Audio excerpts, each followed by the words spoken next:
సంతోషం అవార్డ్స్ 24 సంవత్సరాలు పూర్తి చేసుకోవడానికి కారణం తెలుగు చిత్ర పరిశ్రమలో ప్రతి ఒక్కరూ నాకు సహకరించబట్టే ఈ 24 ఏళ్ళు పూర్తి చేసుకోవడం జరిగింది. ఈ 24 ఏళ్ళు ఎప్పుడు ఎలాంటి తప్పు నేను చేయలేదని ఘంటాపరంగా చెప్పగలుగుతాను. ఇండస్ట్రీకి సంబంధించి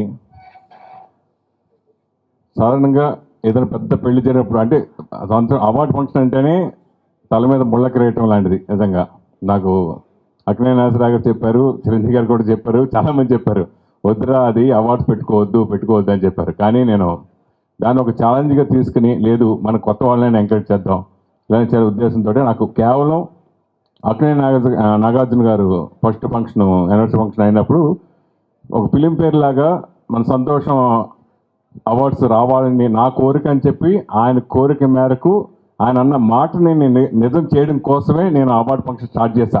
ఇది వాస్తవం. అప్పుడు 2002 అన్న అందరికీ తెలుసు. ఎందుకంటే నాకు అప్పుడు స్టార్టింగ్లో నేను చెప్పాలంటే నాకు ఉన్న 2 కళ్ళలో ఒక కళ్ళు చిరంజీవి గారు అయితే 2 కళ్ళు నాగార్జున గారు. అలా నన్ను ఎంకరేజ్ చేశారు అప్పుడు బాగా వాళ్ళిద్దరూ కూడా. సో నాగార్జున అన్న గారి మాట నేను నిజం చేయాలని ఉద్దేశంతో నేను పంతంగా చేశాను. నెక్స్ట్ నాకు అప్పుడు ఆ రోజు అనుకున్నా ఎట్టి పరిస్థితులు దీన్ని కనీసం ఒక 25 years నేను చేయాలి. తర్వాత అప్పుడు ఈ లోపు మనం ఉన్నా లేదా తర్వాత మనం చేయకపోయినా తెలియదు 25 సంవత్సరాలు ఖచ్చితంగా పూర్తి చేయాలి పట్టుదలని మొత్తం నాతో ఇంత జరిగింది. యాక్చువల్గా రీసెంట్గా అంటే దానికి ఎప్పుడు నేను ఎక్కడా క్లారిఫికేషన్ ఇవ్వలేదు సార్. నా మీద ఇంతవరకు ఎలాంటి రాపోయినా ఎక్కడ దొరికితే మనసు కాసుకోవచ్చు కూర్చున్నా కానీ నేను చేయలేదు కాబట్టి ఇప్పుడు అనలేదు. సో 100% మురళీమోహన్ చెప్పండి. నేను 2007లోనే గోవాలో షార్జా క్రికెట్ స్టేడియంలో 2007లో దుబాయ్లో షార్జా క్రికెట్ స్టేడియంలో అంగరంగ వైభవంగా 40,000 మంది మధ్యలో సూపర్ స్టార్ మహేష్ బాబు గారు అప్పుడు పోకిరి సినిమా రిలీజ్ అయిన అవార్డు పడ్డారు బెస్ట్ యాక్టర్. అలా దాదాపు 120 మందిని ఎమిరేట్స్ ఫ్లైట్స్లో తీసుకెళ్ళి అక్కడ గ్రాండ్ ఫంక్షన్ చేశా. అది 2007. ఇప్పుడు తరానికి ఎవరికి తెలియదు. దుబాయ్లో చేస్తారు షార్జా క్రికెట్ స్టేడియం. అది గ్రాండ్గా జరిగింది. సో అలా ఎప్పుడైనా మళ్ళీ ఇంకో ప్లేస్లో చేస్తే బాగుంటుందని చాలామంది నన్ను అడిగారు. చాలామంది స్పాన్సర్స్ కూడా చేశారు. అయితే ఒక లాస్ట్ టైం గోవాలో చేయడం దానికి కూడా నేను ఎప్పుడు ఎవరికైనా క్లారిఫికేషన్ ఇవ్వాల.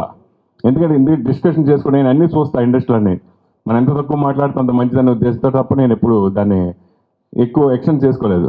సో అప్పుడు నాకు గోవాలో జరిగినప్పుడు స్పాన్సర్తో వల్ల కొంచెం చిన్న ప్రాబ్లం వచ్చి తర్వాత అన్నీ నాకు తెలిసి అక్కడ కూడా దాదాపు తెలుగు నుంచి దాదాపు నాకు తెలిసి 380 మంది వచ్చారు. అలాగే కన్నడ నుంచి 150 మంది వచ్చారు. మలయాళం నుంచి ఒక 75 మంది వచ్చారు. అలాగే తమిళ నుంచి ఒక 150 మంది వచ్చారు. ఇంతమందిని అరేంజ్మెంట్ చేయడం ప్లస్ మన ప్లేస్ కానీ ప్లేసు. సో దాంట్లో దాదాపు నేను 900 రూములు బుక్ చేశా. ఫ్లైట్ టికెట్లు ఆల్మోస్ట్ ఫ్లైట్ టికెట్లకి 1.5-2 కోట్లు అయిపోయింది. సో ఇంత బరువు బాధ్యత పెట్టుకుని చేసినా కానీ కొంతమందికి చిన్న విషయం గోవాలో ఏదో జరిగింది గోవాలో ఏదో మాట్లాడే ప్రతి ఒక్క గోవాలో అది ఏం జరిగిందంటే ఓన్లీ జస్ట్ రూములకు సరిపోలేదు అక్కడ ప్రాబ్లం. ప్లస్ అందరూ తెలుసు కానీ నేను ఎప్పుడు క్లారిఫికేషన్ అవ్వదు. ఇప్పుడు కూడా నేను చెప్పదలుచుకోలేదు. కానీ ప్రభు గారు వీళ్ళందరూ ఇది మనం చెప్తే మంచిది. ఎందుకు అక్కడికి వెళ్ళినాడు వచ్చిన మురళీమోహన్ గారు తెలుసు. మురళీమోహన్ గారు అక్కడికి వచ్చారు. ఇంత మురళీమోహన్ గారు అట్లా క్లియర్గా చెప్పారు. అక్కడ అందరూ వచ్చారు. అందరూ ప్లస్ ఫంక్షన్ కూడా బ్రహ్మాండం జరిగింది. వీడియోలో కూడా వీడియో ఉంది. గోవాలో కూడా జరిగినంత 2 గంటలన్నర ప్రోగ్రామ్ వీడియో ఉంది. ఫుటేజ్ ఉంది మన దగ్గర. అది ఫంక్షన్ జరిగింది. సో మిస్టేక్ జరిగింది. అది కావాలని ఒకళ్ళిద్దరు చేసిన దానికి నేను వాళ్ళ పేర్లు నేను చెప్పదలుచుకోలేదు. కానీ నేను నన్ను నిలబెట్టారు ఇండస్ట్రీ పెద్దలందరూ.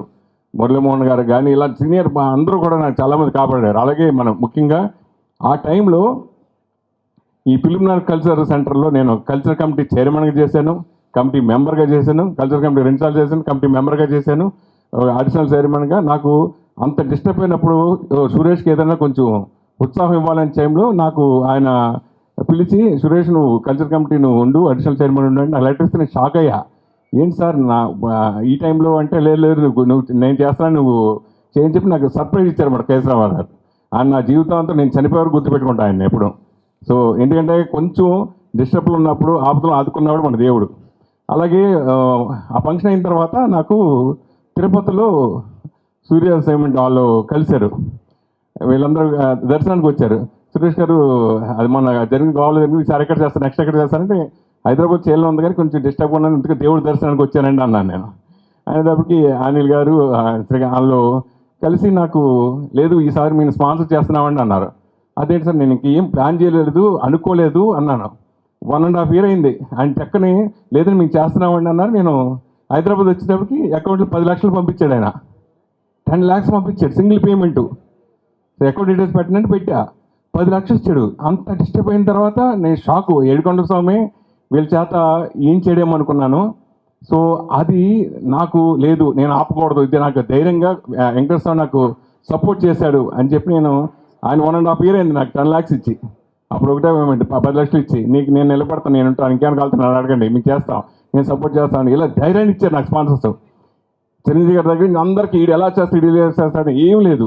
నాకున్న మంచితనంతో నాకు సపోర్ట్ చేసే స్పాన్సర్సే నాకు దేవుళ్ళు. వాళ్ళ వల్లే ఇండస్ట్రీలో అందరికీ హ్యాపీగా ఉండాలని, హ్యాపీగా చేయాలని కోరుకున్నాను. అలాగే ఆ టైంలో జర్నలిస్టులు మన ప్రభు గారు, నాకు జర్నలిస్టులు నాకు అంటే ఇండస్ట్రీకి దాసనాథ్ గారు పెద్ద, మా జర్నలిస్టులు అందరికీ పెద్ద, అంటే మేమందరూ సదా కొలువుద్దని పిలుస్తాం. కానీ మా ప్రభు గారు ఎప్పుడు సపోర్ట్ చేస్తారు. సరే ఒకరిద్దరికి నిజంగా నాకు శత్రువులు ఎవరంటే నా ఎదుగుదలను చూసి ఓర్వలేని వాళ్ళే శత్రువులు. ఓపెన్గా చెప్తున్నా, నా ఎదుగుదల ఎస్ నేను పాలకొల నుంచి చిన్నగా వచ్చా. నేను వచ్చింది 100 రూపాయలతో, హైదరాబాద్ నుంచి 100 రూపాయలతో చిన్న హీరో కొనుక్కోవాలని ఆశతోటి ఇక్కడ ఇండస్ట్రీ నిలబడి ఆశతో వచ్చా. ఈరోజు మీ అందరి గుండెల్లో నేను స్థానం సంపాదించుకున్నా. సో నాకు అందరి గుండెల్లో అందరూ సపోర్ట్ చేశారు. చిరంజీవి గారు, బాలకృష్ణ గారు, నాగార్జున గారు అందరూ 85 సినిమాలు డిస్ట్రిబ్యూషన్ చేశా, 16 సినిమాలు పొట్టి చేశా, 600 పైకి చిలుక్కు నేను పిఆర్ఓగా పనిచేశా. మీకు తెలియదు ఎవరెవరు ఎప్పటి నుంచో నేను రజనీకాంత్ గారి సినిమా చేశా, చిరంజీవి గారి సినిమా, బాలకృష్ణ అందరి సినిమాలు నేను పిఆర్ఓగా చేశా. బాలకృష్ణ శ్రీరామరాజు అప్పుడు మన రాజు గారే, లేదు మన సురేష్ బాగుంటే బాలయ్యబాబు గారు మళ్ళీ ఒప్పుకుంటారు డౌట్ వచ్చి లేదు సురేష్ పర్లేదు చేయమని మనవాడు చేయమన్నాను. ఇట్లా అందరూ నాకు సపోర్ట్ చేయబట్టి నేను అందరు హీరోలు నా ఫంక్షన్కి వచ్చారు. బాలకృష్ణ గారు నాకు తెలిసి 8 ఫంక్షన్కి వచ్చారు ఆయన సంతోష్ అవార్డ్స్. ఈ 20 ఫంక్షన్ 8 ఫంక్షన్కి వచ్చి నన్ను సపోర్ట్ చేశారు. అలాగే అందరూ నాకు ఎక్కడి నుంచి అయినా ఏదో మా చిన్న ఏదో పొరపాటు తెలియక ఏదో పొరపాటు చేసినా కానీ క్షమించి నన్ను ఈ ఫంక్షన్ కూడా రేపు 16వ తారీఖున జేఆర్సీలో జరిగే ఫంక్షన్ కూడా మీ అందరూ వచ్చి ఇది గ్రాండ్ సక్సెస్ చేయాలని నా అందరూ మనస్ఫూర్తిగా కోరుకున్నాను. మీ సహకారం ఎప్పటికీ మర్చిపోలేంది. అలాగే నాకు సపోర్ట్ చేసే మా జర్నలిస్ట్ మిత్రులందరూ కూడా, అలాగే మాకు దాదాపు 15 ఏళ్ళ నుంచి వాసు గారు మా ఫోటోగ్రాఫర్ కూడా చేశారు ఆయన సంతోషంలో. ఇలా అందరూ కూడా ప్రతి ఒక్కళ్ళు చేశారు. అందరూ సపోర్ట్ ఇచ్చి నాకు ధైర్యం ఇచ్చారు. ఎస్పెషల్లీ ఈ కరోనా టైంలో స్టార్ట్ చేసిన తర్వాత నేను శాలరీస్ 1 నెల లేట్ అయినా 2 నెలలు లేట్ అయినా దాదాపు నాకు 20 మంది స్టాఫ్ ఉన్నారు. వర్క్ ఫ్రమ్ హోమ్ చేసినా కానీ కరోనా తర్వాత అందరూ మ్యాక్సిమం వర్క్ ఫ్రమ్ హోమ్. ఈ ఫిల్మ్ న్యూస్ రావడం కారణం వాళ్ళు రాత్రి పడితే కష్టం. ముఖ్యంగా రాజశేఖర్ అనే ఎడిటరు, 3 ఎడిటర్లు రాజశేఖర్ ఎడిటర్, అసలు నేను మర్చిపోలేను. అతను ఇంత ప్రాబ్లంలో జ్వరం వచ్చినా, తనకు చేతికి దెబ్బని, నా చేయి ఇరిగినా, కాలు ఇరిగినా నాకు అది ఎపిసోడ్ మాత్రం వచ్చేస్తుంది మార్నింగ్ 5 o'clockకి. సో నైట్ అంతా వాళ్ళు నేను కూడా ఎర్లీ మార్నింగ్ ఒకసారి చూసుకుని వాళ్ళు ప్రెజర్ చేసి అందరూ ఒక ఎపిసోడ్ చేయాలంటే దానికి వెనకాల కష్టం ప్రభు గారని అందరికీ తెలుసు. అది ఎలా చేయాలి, ఎడిటింగ్ చేయాలి, వాయిస్ ఓవర్ కావాలి, అది క్లిప్పింగ్స్ చూసుకోవాలి, ఏదైనా మిస్టేక్స్ వస్తే ఎలా ఆడుకుంటారో నాకు తెలుసు. సో మ్యాగజైన్ కూడా ఎంత ఈ కాంపిటీషన్ పిఆర్ఓ కాంపిటీషన్లో దాని మంచితనంగా నేను కూల్గా వెళ్ళిపోతున్నాను ఇన్ని వచ్చినా కానీ. సో మీ అందరు సహకారం ఫస్ట్ టైం నేను ప్రభు గారి వల్ల నేను మాట్లాడాను. సో దానివల్ల సారీ, నేను తప్పులు క్షమించండి. సో ప్లీజ్ ఏదంటే మంచి చేయండి, లేదంటే సైలెంట్గా ఉండండి అంతే. నా పద్ధతి కూడా నా మ్యాగజైన్ కూడా ఎప్పుడు ఎవరి మీద కాంట్రవర్సీ ఈ 24 సంవత్సరాల్లో నా మ్యాగజైన్ వచ్చి నన్ను దగ్గరకు వచ్చి కత్తితో పొడదాం అనుకున్న మనిషి గురించి కూడా నేను కాంట్రవర్సీ రాయను. ఎవరు నా మీద ప్రతీకారం తీసుకుని ఎంత ఉన్నా కానీ నేను రాయలేదు ఇప్పటివరకు.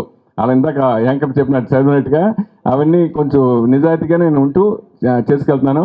సో నేను ఒక ఇండస్ట్రీలో కలామ తల్లి బిడ్డగా వచ్చాను. కలామ తల్లి బిడ్డలో ఇప్పుడు ఆల్రెడీ 35 సంవత్సరాలు ఇండస్ట్రీకి వచ్చి వార్తలో 7 years పని చేశాను. అంతకుముందు 3 సంవత్సరాలు జర్నలిస్ట్ వర్క్ చేశాను. మ్యాగజైన్ స్టార్ట్ చేసి ఇప్పుడు 24 సంవత్సరాలు అయింది. Almost 35 years industry. కాబట్టి మీ అందరూ సహకరించి ఈసారి ఫంక్షన్ కూడా మీ అందరూ సహకరించి ప్రోత్సహిస్తారని మనస్ఫూర్తి కోరుకుంటున్నాను. ముఖ్యంగా నాకు స్పాన్సర్స్ ఇన్ని రోజుల ముందుగా, 4 రోజుల ముందుగా ఇచ్చి 1.5 సంవత్సరం ముందుగా కూడా నాకు సపోర్ట్ చేసిన వాళ్ళందరూ కూడా many thank you so much. Love you.